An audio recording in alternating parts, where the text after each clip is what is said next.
जय हिंद। आज का हमारा चैप्टर है राष्ट्रीय आय तथा संबंधित समूचे। देखिए, इस चैप्टर को हम वन शॉट में आज कंप्लीट कर लेंगे। लेकिन बहुत सारे बच्चों को मालूम ही नहीं होता कि राष्ट्रीय आय होती क्या है और राष्ट्रीय आय को निकाला कैसे जाता है। और खासकर देखा जाए तो हिंदी माध्यम के जो छात्र होते हैं, इस चैप्टर को पढ़ने से देखा जाए तो हिचकिचाते हैं। उन्हें उनके ब्रेन में डर बैठ चुका है कि भाई ये चैप्टर हमें समझ ही नहीं आएगा। और जहां भी पढ़ रहे होते हैं, देखा गया है कि अक्सर उन्हें ये चैप्टर समझ ही नहीं आता। आज इस वीडियो में आपका हम डर निकाल देंगे। और देखा जाए तो इस सेशन के बाद, आज के बाद आपको नेशनल इनकम में कभी भी कोई दिक्कत नहीं आएगी। बात शर्ते है कि इस वीडियो को कंप्लीट देखिएगा। और गारंटी दे रहे हैं, इतने आसान भाषा में आपको समझाएंगे, आप भी कहोगे कि क्या समझा के गए सर। बस बात करते हैं कि वीडियो में बने रहिएगा, कंप्लीट देखिएगा। और देखने के बावजूद भी आपको समझना है तो वीडियो को डिसलाइक जरूर कर दीजिएगा। भले आपको अपनी बाबू समझ नहीं आती होगी, लेकिन आज नेशनल इनकम यानी राष्ट्रीय आय आपको जरूर समझ आ जाएगा। तो स्टार्ट करते हैं। हमारे चैप्टर का नाम क्या है? राष्ट्रीय आय तथा संबंधित समूचे। देखिए, नेशनल इनकम की बात हो रही है, यानी कि देखा जाए राष्ट्रीय आय, नेशनल लेवल की बात हो रही है। नेशनल लेवल की बात ना करके सबसे पहले आसान भाषा में समझने की कोशिश करते हैं। मान के चलिए कि आपके घर में टोटल 5 सदस्य है। कितने? 5 सदस्य है आपके घर में, और उनकी इनकम कितनी है? 10,000 रुपए है। अब 5 सदस्य है, उनकी इनकम कितनी है? 10,000 है। तो 5 को क्या इंटू कर देंगे 10 से, तो कितना आ जाएगा? 50,000। कितना आ जाएगा? 50,000। देखिए, हमारे देश में जितने भी लोग रहते हैं, क्या हमारे देश में जितने भी लोग रहते हैं, उन सब की इनकम को जोड़ने के बाद जो इनकम आती है उसी को हम राष्ट्रीय आय कहते हैं। यानी कि हमारे देश में जितने भी लोग रहते हैं, जैसे 142 करोड़ की आबादी है ना हमारी, हमारे देश में जितने भी लोग रहते हैं, उनकी इनकम को जोड़ने के बाद जो इनकम आती है उसी को हम राष्ट्रीय आय कहते हैं। क्या कहते हैं? राष्ट्रीय आय कहते हैं। अब देखिए, आपके घर में टोटल 5 सदस्य है और इनकी इनकम कितनी है? 10,000। तो हमने क्या करा? 5 से इंटू कर दिया, मल्टीप्लाई कर दिया, तो कितना हो गया? 50,000 हो गया। ठीक है। लेकिन मान के चलिए कि भाई आपके मेहमान आए घर पे, मात्र 3 से 4 दिन रहेंगे वो लोग। ठीक है। अब मेहमान कितने हैं? 4 मेहमान आए, उनकी भी इनकम 10,000 है। अब इनको इंटू कर दिया तो कितना हो गया? 40,000। 40,000 हो गया। ठीक है। अब जोड़ देंगे तो कितना हो जाएगा? 90,000 हो गया भाई। 90,000 हो गया। तो ये बताइए कि आपके घर की इनकम में आपके इन मेहमान की इनकम को शामिल करेंगे? करेंगे? बताइए, नहीं करेंगे ना। तो ये हमारे क्या कहलाएंगे? गैर सामान्य निवासी। क्या कहलाएंगे? गैर सामान्य निवासी। गैर सामान्य निवासी कहलाएंगे ये हमारे, गैर सामान्य निवासी। और आपके घर के अपने लोग क्या कहलाएंगे? उनकी इनकम को आपके घर की इनकम में तो शामिल किया जाएगा ना, उसको कहेंगे हम, क्या कहलाएंगे? सामान्य निवासी। सामान्य निवासी।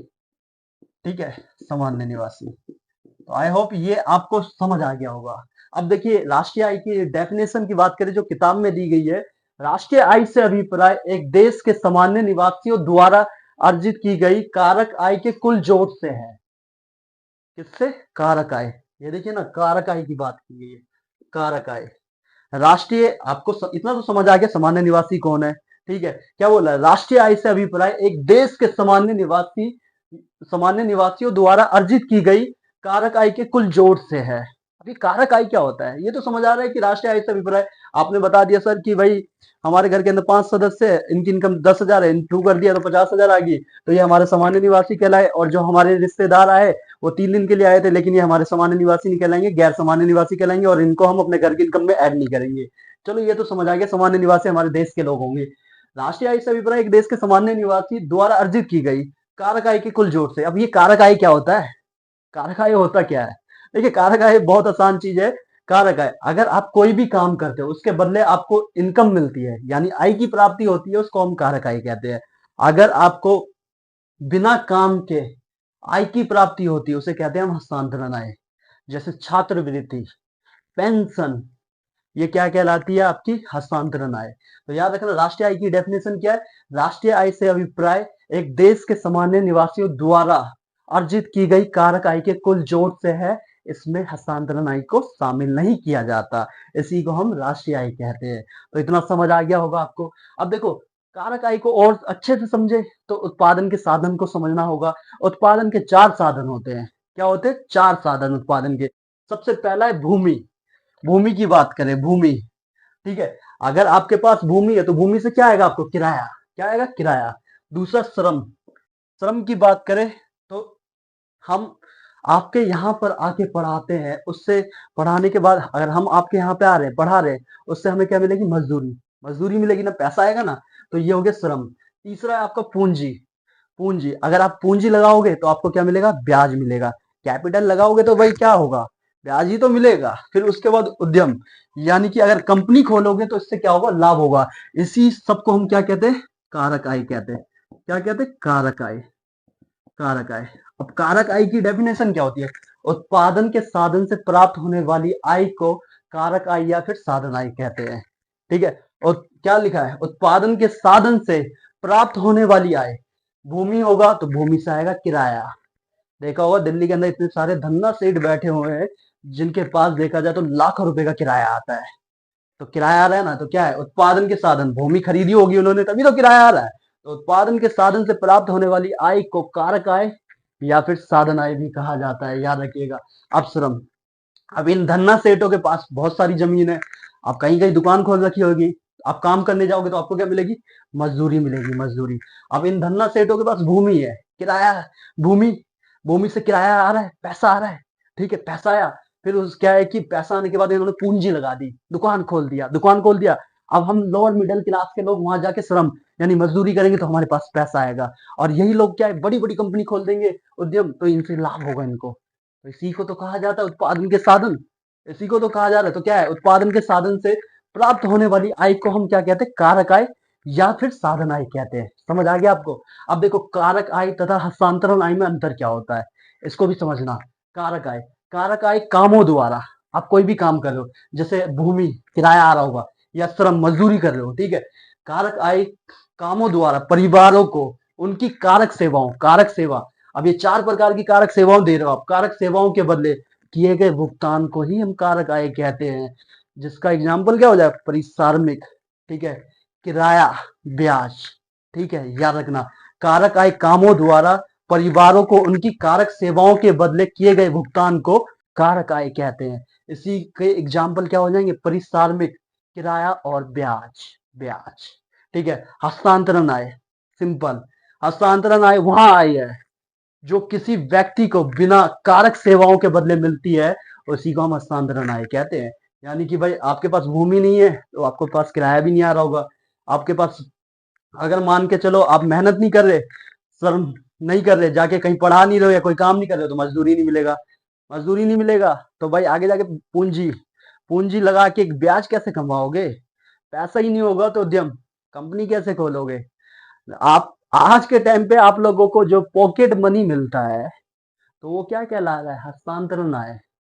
क्यों? क्योंकि क्या लिखा है? हस्तांतरण आय वहां आई है जो किसी व्यक्ति को बिना कारक सेवाओं के बदले दी जाती है। कोई काम कर रहे हैं आप, ठीक है, चोर में बोल देते ये हमारा फोन है, दिस इज माई फोन, बोलते हैं ना फोन हमारा है। आपने इकोनॉमी नहीं पढ़ी फिर सही से। बहुत लोगों को लगता है फोन ले लिया, फोन में नेट डलवा लिया, नेट डलवाने के बाद आपको लगता है कि आप गर्लफ्रेंड पटा ले रहे हैं और उससे बात कर रहे हैं, तो आपने इकोनॉमी सही में नहीं पढ़ी। क्यों? क्योंकि अगर आपके पास फोन है, नेट का रिचार्ज भी हो रहा है, आपका पैक डल रहा है, और आप लड़की पटा रहे हैं, तो सही मायने में गर्लफ्रेंड किसकी है? आपके पिताजी की है, इकोनॉमी के हिसाब से। क्योंकि फोन किसने दिलाया? आपके पिताजी ने दिलाया। रिचार्ज कौन करवा रहा है? आपके पिताजी करवा रहे हैं। ये सारी चीज क्यों करवा रहे हैं? क्योंकि आप कोई काम नहीं करते, आपके पास कोई कारक आय है ही नहीं। आपको क्या मिल रही है? हस्तांतरण आय। ठीक है, बिना काम के आपको सब कुछ मिल जा रहा है। तभी तो बाबू पटाके बात करते हैं इंस्टाग्राम पे। ठीक है, तो एग्जाम्पल क्या हो जाएगा इसका? छात्रवृत्ति और पेंशन। पेंशन, पेंशन में देखा जाए तो आप भूमि, किराया, उत्पादन के साधन में ये 4 चीजें आ रही है, कहीं सरकार दे रही है ना पेंशन, तो पेंशन आ गया आपको। छात्रवृत्ति, स्कॉलरशिप, आप पढ़ रहे हैं तो आपको स्कॉलरशिप मिल रही है ना। तो ये क्या आपने कोई काम किया? उत्पादन के साधन में कोई हाथ था आपका? नहीं था ना, तो समझ आ गया ना। अब बात करते हैं क्या? सामान्य निवासी, क्या पढ़ा हमने? राष्ट्रीय आय से अभिप्राय एक देश के सामान्य निवासियों द्वारा अर्जित की गई कारक आय के कुल जोड़ से है। इसमें हस्तांतरण आय को शामिल नहीं किया जाता। अब ये सामान्य निवासी होता कौन है? डेफिनेशन बहुत आसान है, ध्यान से सुनिएगा। एक व्यक्ति किसी देश का सामान्य निवासी तब कहलाता है जब वह उस देश में एक वर्ष या उससे अधिक समय के लिए रह रहा हो और उसकी आर्थिक रुचि उसी देश में होनी चाहिए, तभी वो सामान्य निवासी कहलाएगा। यानी कि हम लोग क्या है, एक साल से ज्यादा से भारत में रह रहे हैं।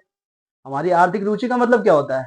आज भी हम लोग क्या है कि भाई कोई सामान खरीदना होता है तो पैसे खर्च कर रहे हैं ना भारत में, तो यही तो है आर्थिक रुचि। आर्थिक मतलब पैसा, पैसे की बात कर रहा है। पैसा है तो बाबू कैसा है, दुनिया कहेगी आपको कैसा है। ठीक है, तो एक व्यक्ति किसी देश का सामान्य निवासी तब कहलाता है जब उस देश में एक वर्ष या उससे अधिक रह रहा हो और उसकी क्या है कि रह रहा हो या निवास कर रहा हो और उसकी आर्थिक रुचि उस देश में होनी चाहिए, तभी सामान्य निवासी कहलाएगा।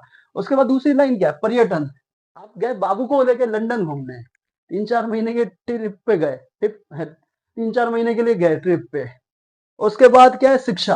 आप पढ़ने जा रहे हो, ठीक है, ऑक्सफोर्ड यूनिवर्सिटी में जा रहे पढ़ने, वहां से चिकित्सा, इलाज करवाने के लिए जा रहे हो आप। इसके उद्देश्य से एक देश में गए लोगों को हम क्या सामान्य निवासियों में शामिल नहीं करेंगे। क्यों? आप भाई बाबू के साथ 2 साल से क्या है कि बाबू के साथ 2 महीने के लिए पेरिस गए हो घूमने। उसके बाद आप शिक्षा, ऑक्सफोर्ड यूनिवर्सिटी में पढ़ रहे हो जाके, शिक्षा 2-3 साल तो लगेंगे भाई। चिकित्सा, इलाज करने में भी टाइम लगेगा ना। तो पहली लाइन में क्या बोला है?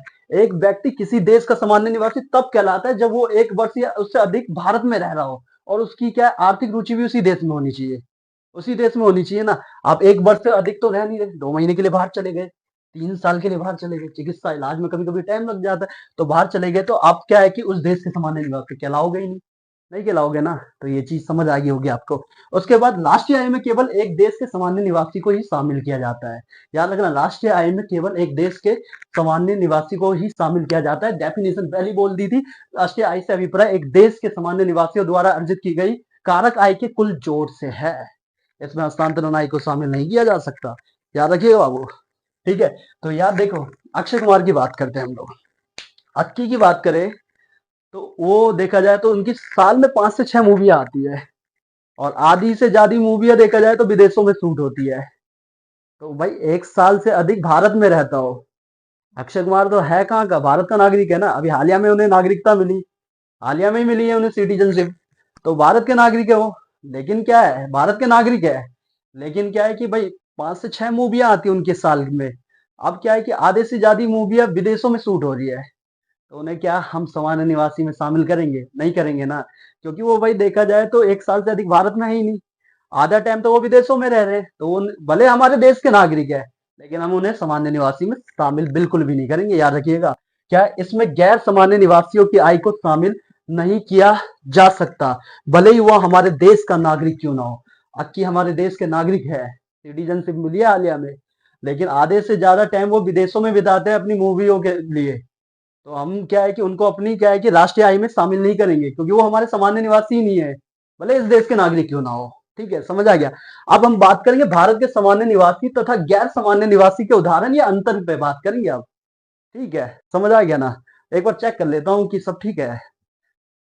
हाँ बहुत बढ़िया, सब ठीक है। ठीक है, अब देखो, सामान्य निवासी और गैर सामान्य निवासी के अंतर। ठीक है, सामान्य निवासी और गैर सामान्य निवासी। एक सेकंड पानी पी लेते हैं, थक गए थोड़ा। हाँ बहुत बढ़िया।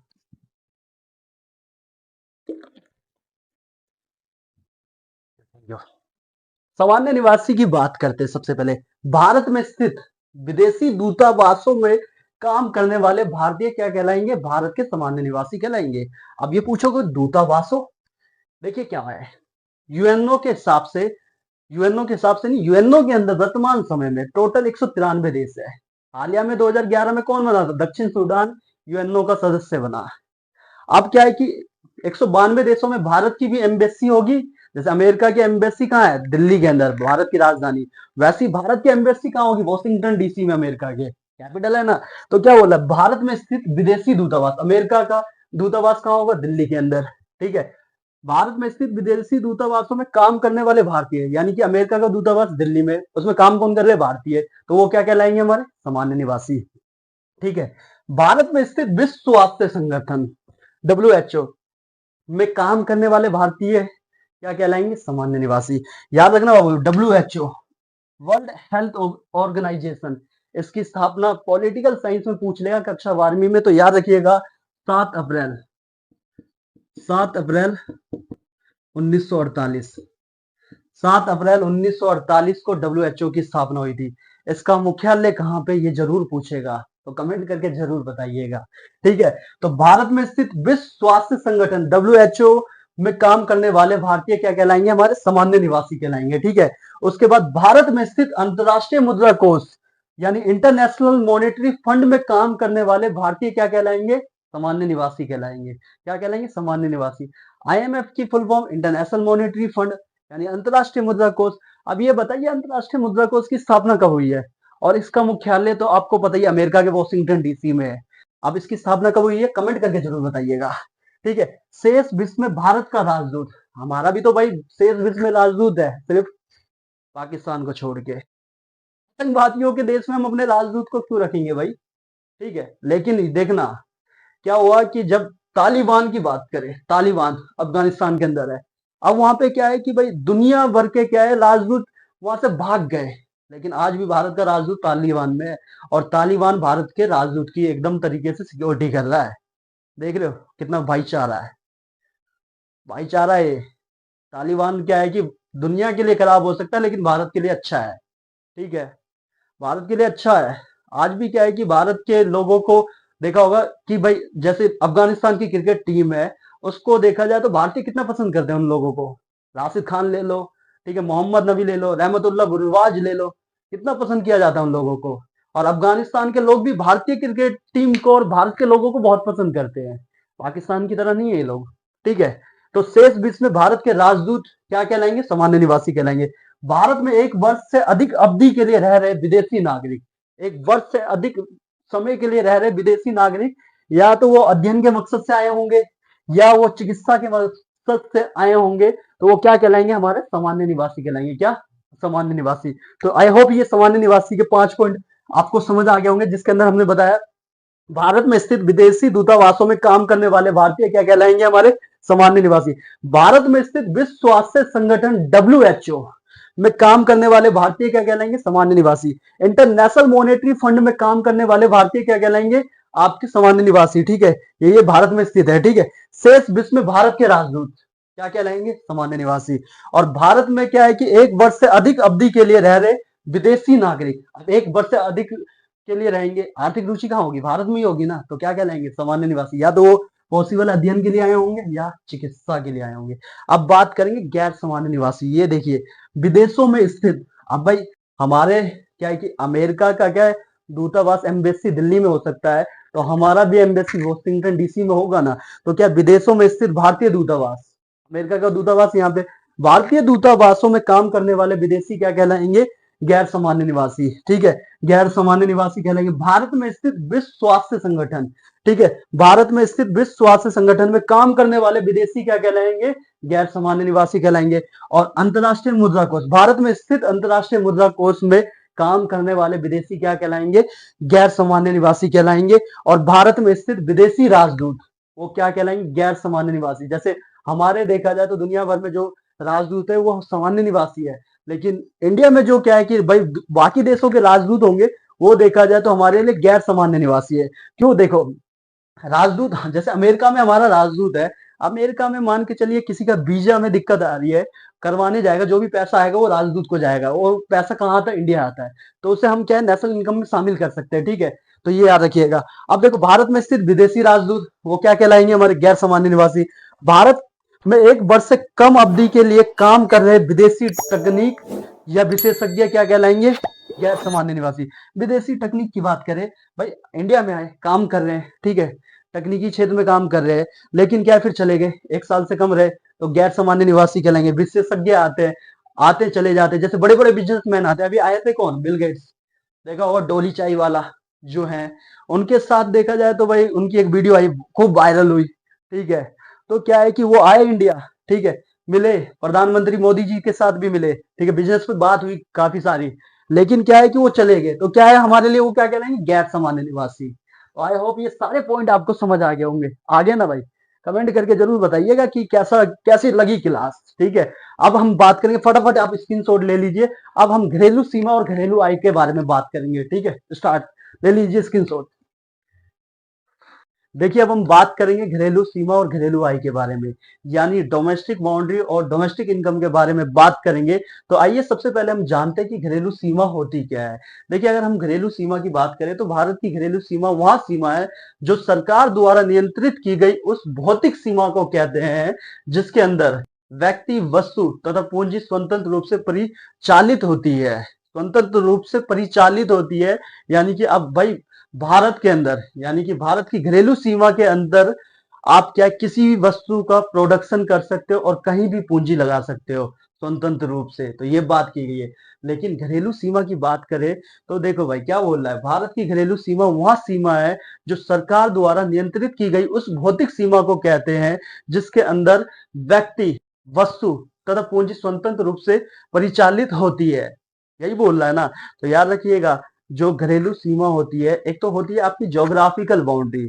ठीक है, लेकिन जब हम घरेलू सीमा की बात करते हैं तो घरेलू सीमा को क्या है कि आर्थिक सीमा भी कहा जाता है। घरेलू सीमा को हम राजनीतिक सीमा भी कह सकते हैं वैसे। ठीक है, राजनीतिक सीमा भी कह सकते हैं। क्यों? क्योंकि घरेलू सीमा थोड़ी देखा जाए तो ज्योग्राफिकल जो बाउंड्री होती है उससे बड़ी होती है घरेलू सीमा। क्यों? क्योंकि आपको पता है कि भाई यूएनओ के अंदर टोटल 193 देश आते हैं। 193वां देश देखा जाए 2011 में दक्षिण सूडान को बनाया गया था। तो भाई 192 देश में देखा जाए तो भारत का दूतावास तो होगा, होगा ना? जैसे अमेरिका में देखा जाए, अमेरिका की कैपिटल वॉशिंगटन डीसी में भारत का दूतावास होगा। तो ये दूतावास क्या है, हमारी घरेलू सीमा में आएंगे। तो कहीं ना कहीं ज्योग्राफिकल बाउंड्री से ये बड़ी होती है, इसे हम पॉलिटिकल बाउंड्री के तहत डालते हैं, यानी हमारी घरेलू सीमा काफी बड़ी होती है जब हम बात करते हैं जीडीपी की, खासकर जब हम जीडीपी की बात करते हैं। ठीक है, तो जो ये दूतावास है, जैसे कि अमेरिका की राजधानी वॉशिंगटन डीसी में हमारा जो दूतावास होगा उसे हम घरेलू सीमा में शामिल करेंगे। और अमेरिका का भी तो दूतावास दिल्ली में होगा ना, भारत की राजधानी दिल्ली में होगा। तो क्या है कि इसको हम अपने क्या है कि घरेलू सीमा में शामिल नहीं करेंगे, याद रखिएगा। हम क्या है कि हमारा जो देखा जाए विदेशों में जो हमारे दूतावास है इन्हें हम घरेलू सीमा में शामिल करेंगे। वही देखा जाए तो अंतरराष्ट्रीय संगठनों को हम घरेलू सीमा में शामिल नहीं करेंगे, ध्यान रखिएगा। ठीक है, उसके बाद देश के निवासियों द्वारा चलाए जाने वाले वायुयान, जलयान, मछली पकड़ने वाली नौकाएं को हम क्या घरेलू सीमा में शामिल करते हैं, याद रखिएगा।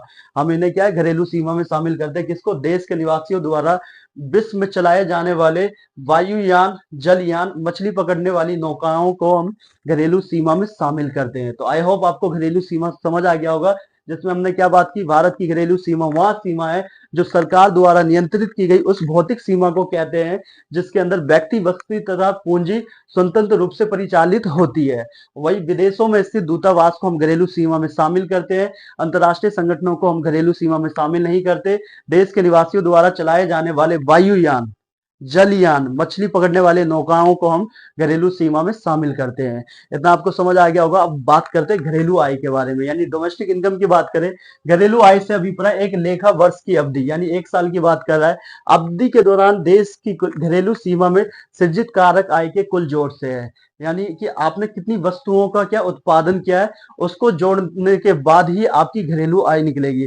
याद रखना, घरेलू आय के अंदर सामान्य निवासी और गैर सामान्य निवासी दोनों को शामिल किया जाता है। ठीक है, घरेलू आय के अंदर क्या है कि सामान्य निवासी और गैर सामान्य निवासी दोनों को शामिल किया जाता है। जैसे कि हमने नेशनल इनकम में पढ़ा था तो वहां पे गैर सामान्य निवासी को शामिल नहीं किया जाता है। ठीक है, तो क्या है कि याद रखना, इसमें राष्ट्र की घरेलू सीमा में निवासी और गैर निवासी दोनों के कारक आय को शामिल किया जाता है। याद रखना, दोनों के क्या है, कारक आय को शामिल किया जाता है।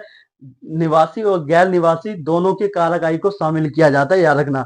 घरेलू आय क्या होता है? घरेलू उत्पादन के बराबर होता है। क्या होता है? घरेलू आय घरेलू उत्पादन के बराबर होता है, याद रखना। ठीक है, जितना आप उत्पादन करोगे उतनी आपकी इनकम होगी, आप सीधी बात है। तो घरेलू आय घरेलू उत्पाद के बराबर होता है। अब कुछ क्या है कि देखा जाए तो हमने लिखे टर्म्स लिखे हैं, इसको समझते हैं। देखो, एनएनपी यानी net national product at factor cost होता है। तो जी से आपको पता होगा ग्रोस यानी कि सकल होता है, ठीक है। ग्रोस को हम देखा जाए कुल भी कहते हैं, यानी टोटल भी कहा जाता है, लेकिन इकोनॉमिक्स में क्या है कि हम कुल नहीं कह सकते, ठीक है।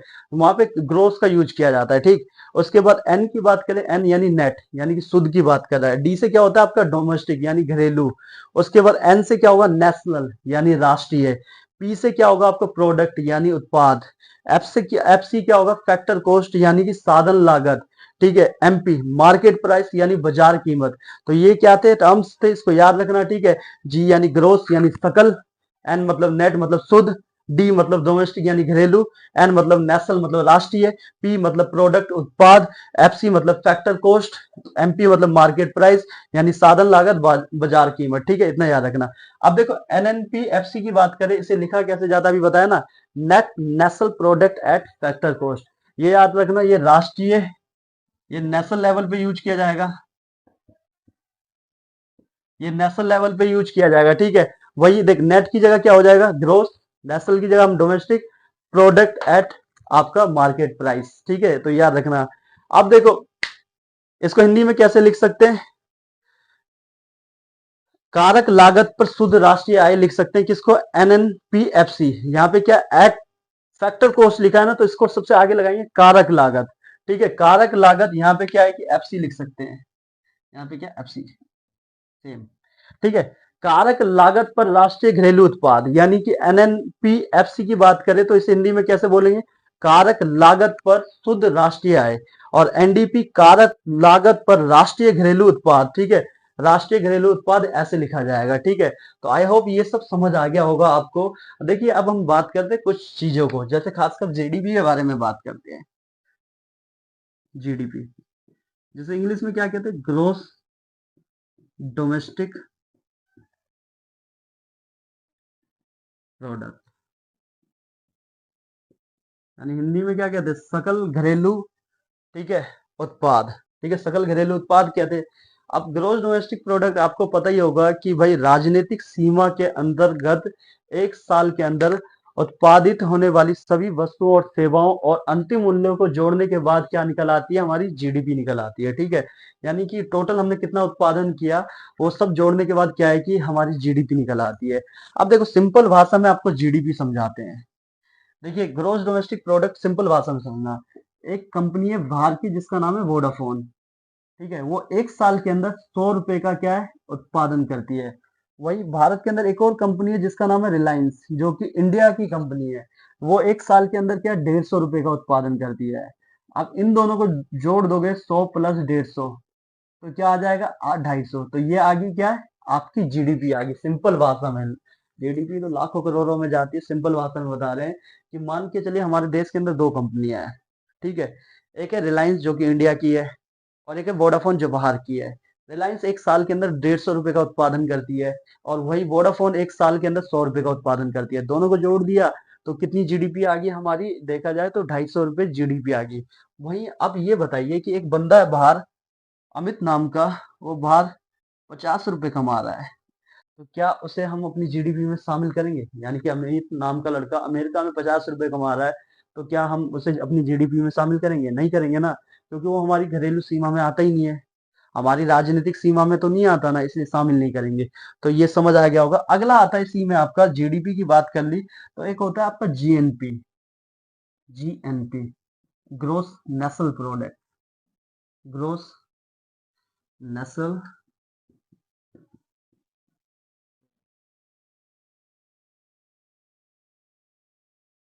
ठीक है, ग्रोस नेशनल प्रोडक्ट यानी कि भाई आपका क्या ग्रोस की बात करें तो ग्रोस का मतलब क्या है, ग्रोस नेशनल प्रोडक्ट की बात करें सकल राष्ट्रीय उत्पाद, सकल राष्ट्रीय उत्पाद यानी जीएनपी की बात करें। देखो आपको बताऊं जीएनपी की बात करें तो जीएनपी कैसे निकाला जाता है, जीएनपी की सिंपल फंडा है। देखो जीएनपी की बात करें तो जीडीपी प्लस में एक्स माइनस वाई।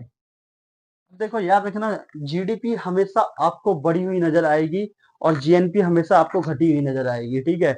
कैसे, देखो भाई, अब जीएनपी की बात करें, ग्रोस नेशनल प्रोडक्ट की बात कर रहे हैं, राष्ट्रीय, ठीक है, सकल राष्ट्रीय उत्पाद की बात कर रहे हैं, तो जीडीपी हमारी कितनी आई अभी 250 आई ना, 250 आई। और एक्स मान लेंगे किसको, अमित नाम के बंदे को जो अमेरिका में काम कर रहा है, प्लस 50। माइनस वाई क्या मान लेंगे, ये वोडाफोन कंपनी जो बाहर है, ठीक है। अब जोड़ दोगे तो कितना आ जाएगा आपका, 300 माइनस 100 बराबर में क्या आ जाएगा, 200। तो आप देखो, अभी जीडीपी आपको बढ़ी हुई नजर आ रही थी, जीएनपी अब क्या आपको घटी नजर आ रही है।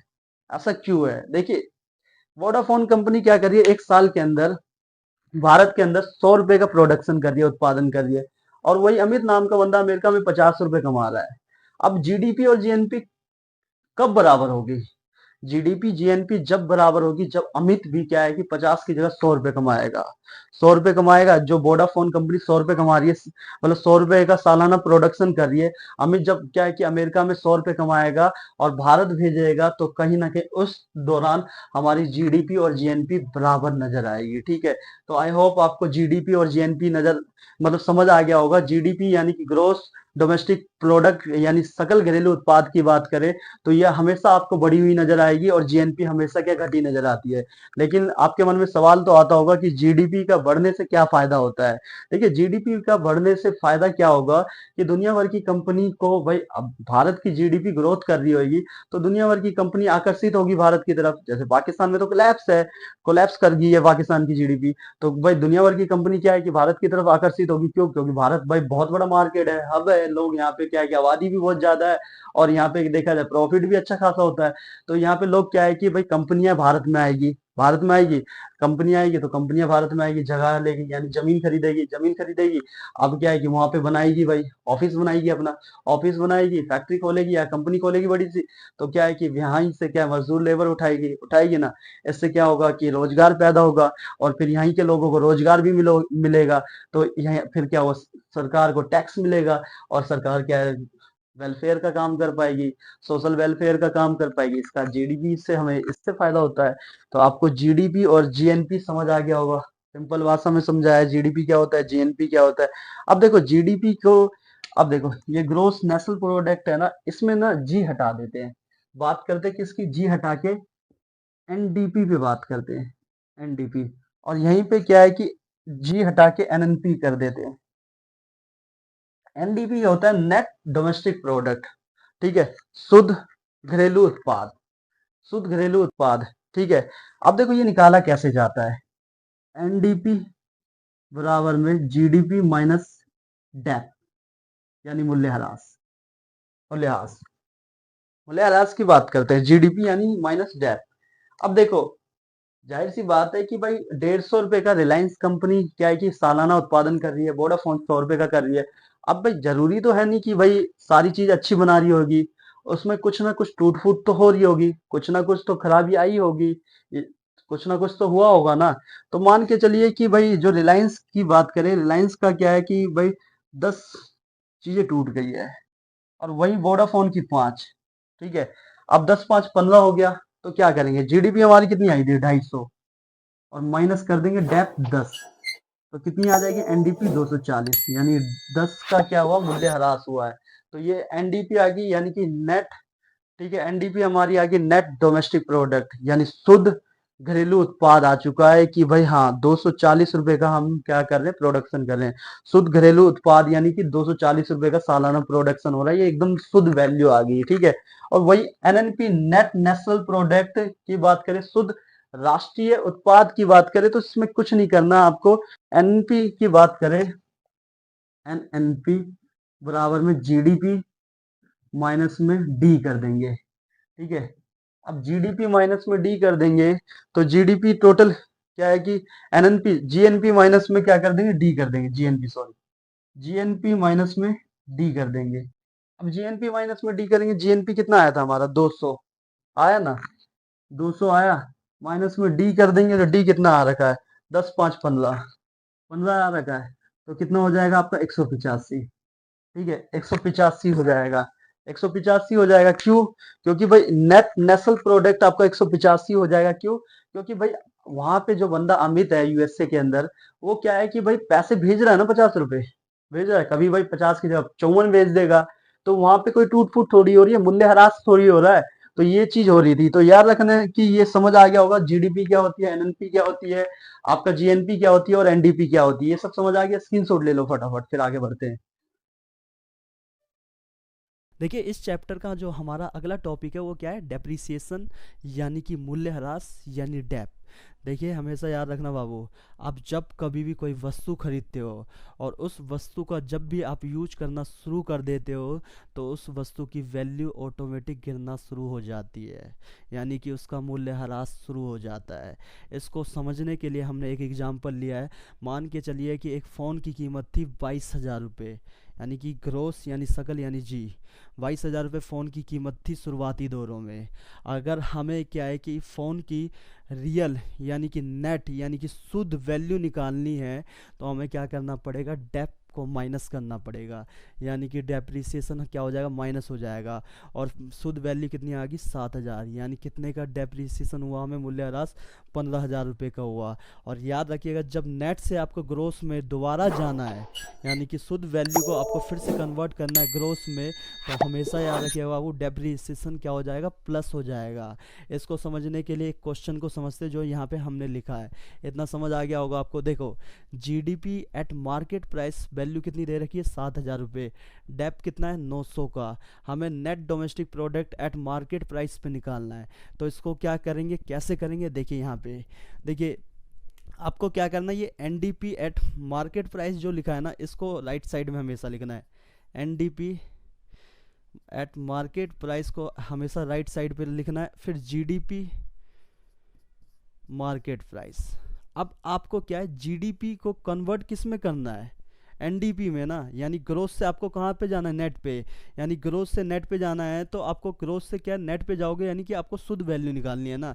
तो क्या है, जीडीपी एट मार्केट प्राइस में से क्या घटा दोगे, डी, डेप कितना दे रखा है 900, यानी 7,000 में से आप 900 घटाओगे तो आपकी वैल्यू निकल आ जाएगी 6100 रुपये, ये आ जाएगी। यानी कि net domestic product at market price पे हमारी वैल्यू कितनी आ जाएगी, जो शुद्ध वैल्यू आ जाएगी 6100। आई होप आपको डेप्रिसिएशन समझ आ गया होगा, मूल्यह्रास। अब हम बात करते किसकी, एनआईटी यानी नेट इनडायरेक्ट टैक्स की बात करते हैं, जिसको हिंदी में कहा जाता है शुद्ध अप्रत्यक्ष कर। क्या कहा जाता है, शुद्ध अप्रत्यक्ष कर। इंग्लिश में क्या कहते हैं, नेट इनडायरेक्ट टैक्स, क्या नेट इनडायरेक्ट टैक्स कहते हैं, ठीक है। अब देखो एनआईटी की, जो एनआईटी का फॉर्मूला बनता है, याद रखिएगा, अप्रत्यक्ष कर माइनस में क्या होता है, आर्थिक सहायता, माइनस में क्या होता है, आर्थिक सहायता। अप्रत्यक्ष कर क्या हो जाएगा, जीएसटी हो जाएगा आपका, उत्पादन शुल्क हो जाएगा और बिक्री कर हो जाएगा, ठीक है। याद रखना जीएसटी, उत्पादन, और उसके बाद क्या है, उत्पादन शुल्क के बाद क्या है, बिक्री कर हो जाएगा, ये याद रखना, और आर्थिक सहायता, ठीक है। आपको या तो जीएसटी दे रखा होगा क्वेश्चन में, या उत्पादन शुल्क दे रखा होगा, या बिक्री कर दे रखा होगा, लेकिन जब कर पाओगे जब आपको एनआईटी का फॉर्मूला पता होगा, यानी कि शुद्ध अप्रत्यक्ष कर का आपको जब फॉर्मूला पता होगा कि अप्रत्यक्ष कर माइनस में आर्थिक सहायता होता है, तभी आप कर पाओगे। देखो इसका ना एक कन्वर्जन समझना, कन्वर्जन समझने के लिए क्या है कि भाई फैक्टर कॉस्ट और मार्केट प्राइस का कन्वर्जन समझना पड़ेगा आपको। फैक्टर कॉस्ट की बात करें तो भाई देखो, यानी कि आपने कितना रुपए खर्च किया उत्पादन में। आप मान के चलो एक पेन बना रहे हो, आपने पेन बनाया, अब पेन में क्या है कि आपका टोटल खर्चा है 5 रुपये का, लेकिन आप जब क्या है कि मार्केट प्राइस पे बेचने जाओगे तो सरकार इस पे क्या लगा देगी, टैक्स लगा देगी, और जो 5 रुपये का पेन था उसकी कीमत बढ़ के कितनी हो जाएगी, 10 रुपये हो जाएगी ना, 10 रुपये हो जाएगी ना। तो याद रखना जो ये नेट इनडायरेक्ट टैक्स है, जब भी फैक्टर कॉस्ट से क्या मार्केट प्राइस पे जाएगा तो हमेशा क्या प्लस होगा, क्या होगा, हमेशा प्लस होगा। और ये मार्केट प्राइस से फैक्टर कॉस्ट पे आएगा तो हमेशा क्या माइनस होगा, NIT net indirect tax minus होगा, यानी शुद्ध अप्रत्यक्ष कर माइनस होगा, क्योंकि आपको सब्सिडी मिलती है ना, सब्सिडी मिलेगी तभी तो बराबर होगा, तभी तो बराबर होगा, समझ आया ना, ठीक है। तो फैक्टर कॉस्ट से क्या है कि जब भी मार्केट प्राइस पे जाएगी तो वहाँ पे क्या है कि भाई फैक्टर कॉस्ट यानी पेन की कीमत 5 रुपये है, 5 रुपये पेन की कीमत थी, सरकार टैक्स लगा के 10 रुपये कर देगी, तो कहीं ना कहीं इसमें एनआईटी लगाया गया ना, एनआईटी लगा तभी तो क्या है 10 रुपये हुआ, यानी कि भाई नेट इनडायरेक्ट टैक्स लगा है ना, ठीक है, यानी शुद्ध अप्रत्यक्ष कर लगाना तो वो क्या हो, प्लस ही तो हुआ। वही मार्केट प्राइस से आपको सीधा फैक्टर कॉस्ट में वापस जाना है तो क्या होगा, नेट इनडायरेक्ट टैक्स माइनस हो जाएगा। इसको समझने के लिए क्वेश्चन करते हैं, ठीक है। देखिए यहाँ पे क्या दे रखा है, जीडीपी एट मार्केट प्राइस की वैल्यू कितनी दे रखी है, 4,999 रुपये। डेप कितना दे रखा है, 10 दे रखा है। एनआईटी कितना दे रखा है, 20 दे रखा है। तो कुछ नहीं करना, सिंपल है। आपको क्या करना है, क्वेश्चन देखो ये यहाँ पे निकालना है ना, तो हम यहीं पे लिख देते हैं जीडीपी मार्केट प्राइस पे। अब जीडीपी को किस में कन्वर्ट करना है, एनडीपी पे। जीडीपी को एनडीपी यानी कि इसको क्या है कि ग्रोस को हमें किस पे कन्वर्ट करना है, नेट पे। शुद्ध वैल्यू निकालनी है तो माइनस डी कर देंगे, डी कर देंगे। अब क्या है कि भाई मार्केट प्राइस को फैक्टर कॉस्ट पे कन्वर्ट करना है। मार्केट प्राइस से फैक्टर कॉस्ट जाएगा, ठीक है। क्या बोल रहा है, मार्केट प्राइस से फैक्टर कॉस्ट पे जाएगा तो क्या होगा, माइनस होगा ना, माइनस होगा एनआईटी, माइनस कर देंगे और इसकी वैल्यू जो आएगी वो क्वेश्चन करके बताइए आंसर। इसे सॉल्व कर लीजिएगा, यानी कि 4,999 माइनस 10 माइनस 20, और सॉल्व करके कमेंट में आंसर लिखिएगा। समझ आ गया। देखिए अब हम बात करेंगे NFIA यानी net factor income eight abroad की बात करेंगे, यानी विदेशों से प्राप्त शुद्ध साधन आय की बात करेंगे। इसका फॉर्मूला हमेशा ध्यान रखना है, आपको पेपर में पूछ लेता है। NFIA का फॉर्मूला होता है विदेशों से प्राप्त साधन आय माइनस विदेशों को साधन आय। क्या और बोल रहा है, विदेशों से प्राप्त साधन आय माइनस विदेशों को साधन आय। यानी विदेशों से हमारे देश में पैसा तो आता होगा ना भाई, और यहाँ से क्या है कि विदेशी कंपनी पैसा लेके जाती होगी ना अपने देश में। सिंपल है, उसी को तो करना है। क्योंकि हम जीडीपी में क्या होता है, हम सामान्य और क्या है कि गैर, यानी कि सामान्य निवासी और गैर सामान्य निवासी दोनों को शामिल करते हैं ना। नेशनल में तो सामान्य निवासी को शामिल करते हैं। तो बस यही तो करना है हमें। जब भी निकालना होगा net factor income eight abroad निकालना होगा, तो विदेशों से जो हमारे पास पैसा आया, मान के जितना भी आ रहा है, ठीक है, विदेशों से प्राप्त साधन आए, उसमें से हम माइनस किसको कर देंगे, विदेशों को साधन आए। बस इतना समझ के रखना है आपको, इतना याद रखना है।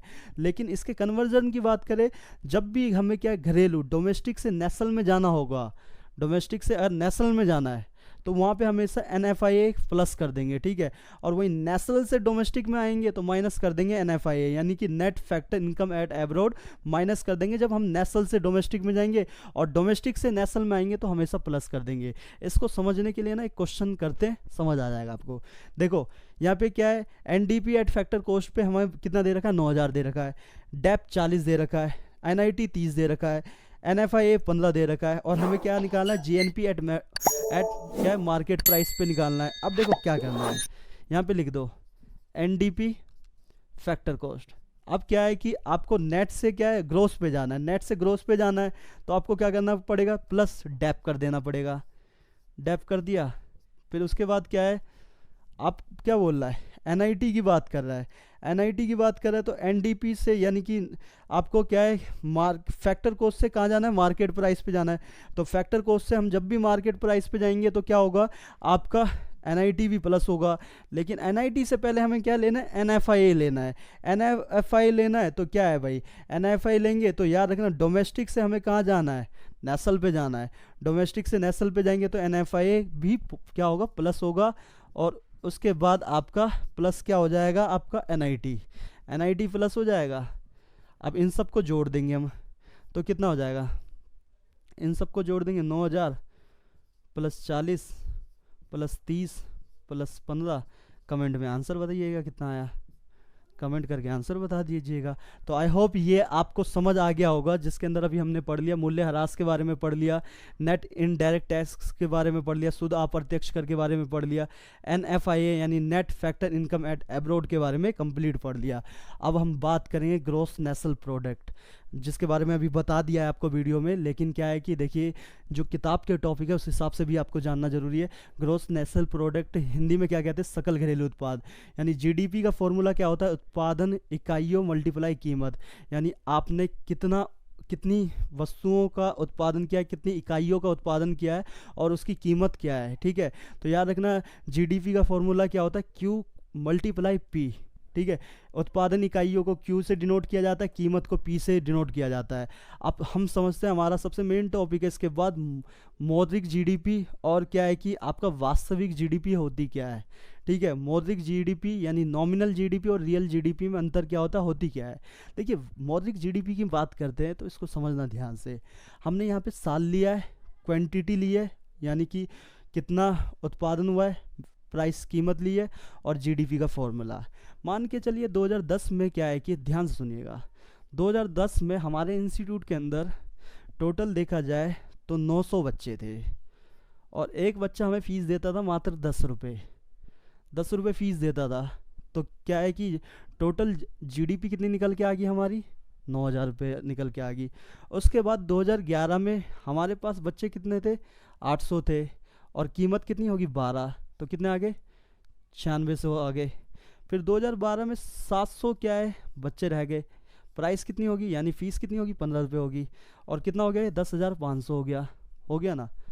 अब देखो एक चीज़ देख रहे हो क्या हो रहा है हमारे यहाँ पे, क्या हो रहा है कि भाई देखो क्वांटिटी यानी उत्पादन क्या है कि यानी बच्चों की संख्या कम होती जा रही है।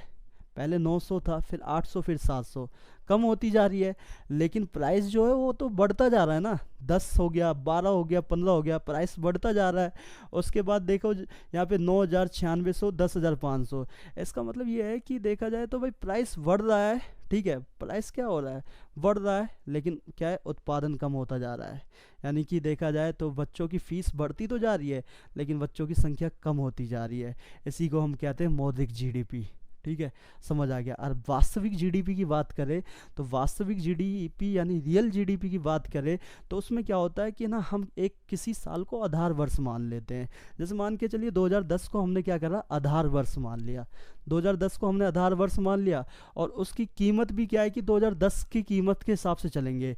जैसे कि कीमत भी मान लेंगे 2010 की, यानी कि 10 रुपये है, तो क्या कर देंगे, इसकी कीमत 2011 में भी 10 रुपये होगी, इसमें भी 10 रुपये होगी। अब इसको देखो क्या है, 900 हो जाएगा, ठीक है, 800 हो जाएगा, और ये कितना हो जाएगा, 700 हो जाएगा, ठीक है, यानी सॉरी 9,000, 8,000, 7,000 हो जाएगा, ठीक है, 7,000 हो गया। तो ये क्या है, हमारी क्या होगी, ये वास्तविक जीडीपी होगी। क्यों, हमने क्या है कि आधार वर्ष 2010 को मान लिया, और प्राइस क्या है, 10 रुपये लेके चल रहे हैं। हमारा क्या है कि यहाँ पे प्रोडक्शन कम होता जा रहा है, ठीक है, कम होता जा रहा है, लेकिन हमारा प्राइस तो एक ही है ना प्राइस।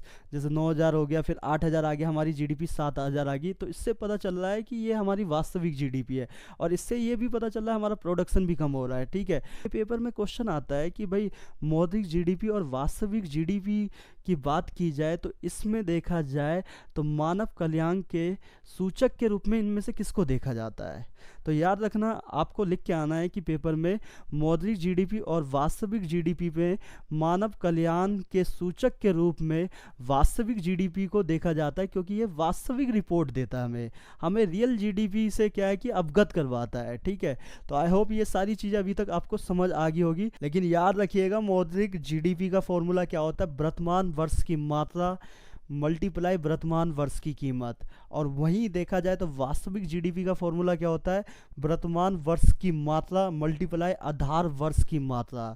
यहाँ पे क्या है कि मौद्रिक जीडीपी के बारे में जो किताब में लिखा है वही चीज़ आपको समझाया। क्या लिखा है, मौद्रिक जीडीपी से अभिप्राय चालू कीमतों पर जीडीपी से है। यहाँ लेखा वर्ष के दौरान देश की घरेलू सीमा में उत्पादित अंतिम वस्तुओं तथा सेवाओं के बाजार मूल्य से है। इसका अनुमान चालू वर्ष कीमतों पर लगाया जाता है।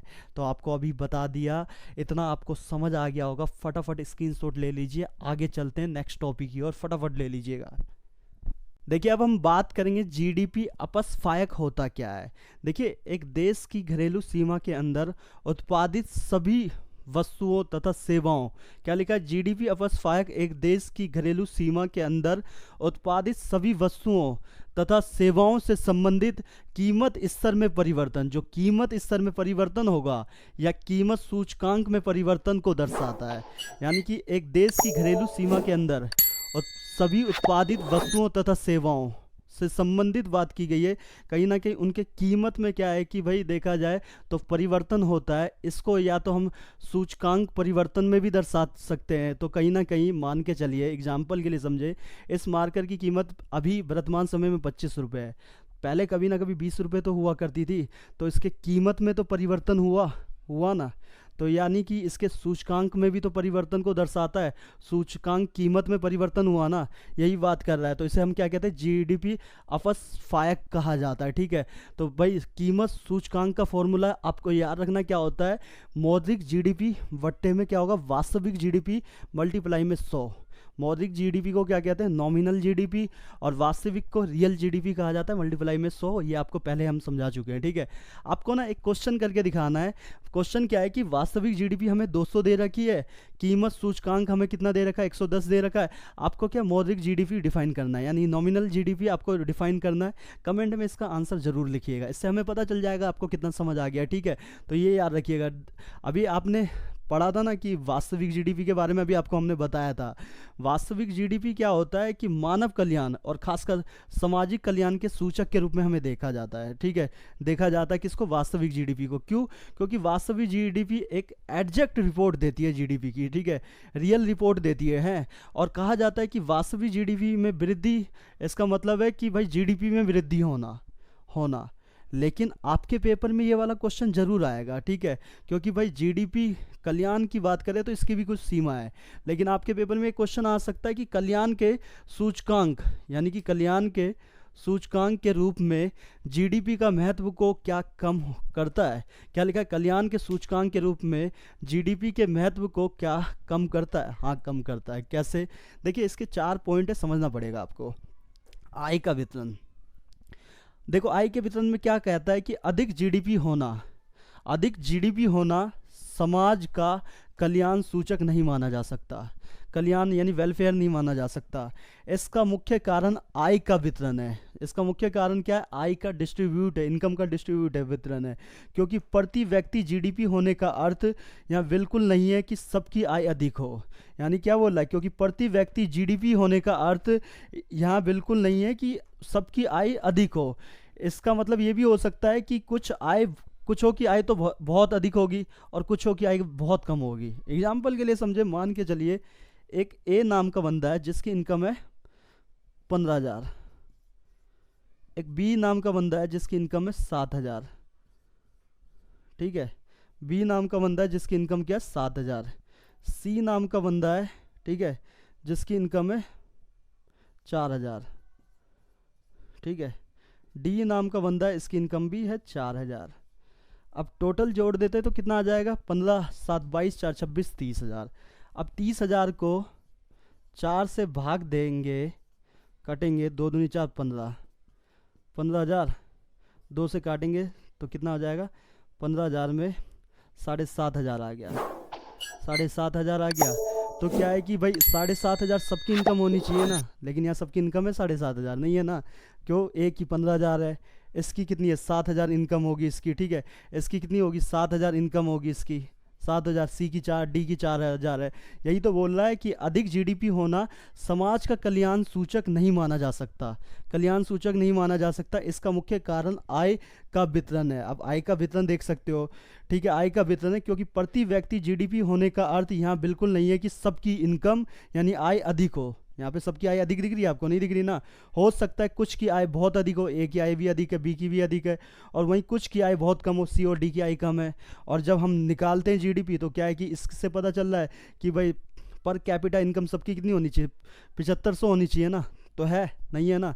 तो याद रखना, आय के वितरण की बात करता है, यानी कि अधिक जीडीपी होना समाज कल्याण का सूचक नहीं माना जा सकता, ठीक है। इसका मुख्य कारण आय का वितरण है। क्योंकि प्रति व्यक्ति जीडीपी होने का अर्थ यहाँ बिल्कुल नहीं है कि सबकी आय अधिक हो सकता है कुछ आय बहुत अधिक हो और कुछ की आय बहुत कम हो। उसके बाद आता है जीडीपी की रचना। जीडीपी की रचना की बात करें, जीडीपी में उन व्यय को शामिल किया जाता है जिनका समाज के कल्याण पर कोई प्रभाव नहीं होता, जिनका देखा जाए तो सोशल वेलफेयर पे कोई प्रभाव ही नहीं होता। जैसे कि एग्जांपल के लिए सुरक्षा वस्तुओं के उत्पादन पर किया गया व्यय, सुरक्षा वस्तुओं के उत्पादन पर जो आप पैसा खर्च करते हो उससे जीडीपी तो बढ़ सकती है, परंतु इसका समाज को कोई भी देखा जाए प्रत्यक्ष रूप से लाभ होगा ही नहीं, ठीक है, कोई लाभ नहीं होगा। तो जीडीपी की रचना में आपको समझ आया गया होगा, जीडीपी में उन व्यय को शामिल किया जाता है जिनका समाज के कल्याण पर कोई प्रभाव नहीं होता है, ठीक है। एग्जाम्पल के लिए सुरक्षा वस्तुओं के उत्पादन पर किया गया व्यय जीडीपी को तो बढ़ा सकता है, लेकिन समाज के कल्याण में देखा जाए तो इसका कोई भी इफेक्ट नहीं होगा, कोई भी प्रभाव ये नहीं होगा, ना कोई लाभ मिलेगा समाज कल्याण में, ठीक है। उसके बाद आता है आपका गैर मौद्रिक विनिमय। अब ये होता क्या है? जीडीपी में केवल उन्हीं विनिमय को शामिल किया जाता है जिनके मध्य मुद्रा का लेन देन हो, परंतु भारत में आज भी वस्तु विनिमय प्रणाली बाकी है जिसके विनिमय को जीडीपी में शामिल नहीं किया जाता, जिसके कारण जीडीपी कम रह जाता है। देखा होगा आज भी गाँव के अंदर बहुत लोग करते हैं कि भाई सब्जी खरीद लेते हैं, उसके बदले क्या है गेहूं दे देते हैं, धान दे देते हैं, चावल दे देते हैं, मतलब तो कहीं ना कहीं उससे क्या जीडीपी कम हो रही है, ठीक है। क्योंकि देखो भाई गैर मौद्रिक विनिमय मतलब क्या है, जीडीपी में केवल उन्हीं विनिमय को शामिल किया जाता है जिनके मध्य मुद्रा का लेन देन हो, यानी पैसे से हम सामान खरीद रहे हैं, यानी पैसा दे रहे हैं सामान खरीद रहे हैं, लेन देन हो रहा है पैसे से, ठीक है।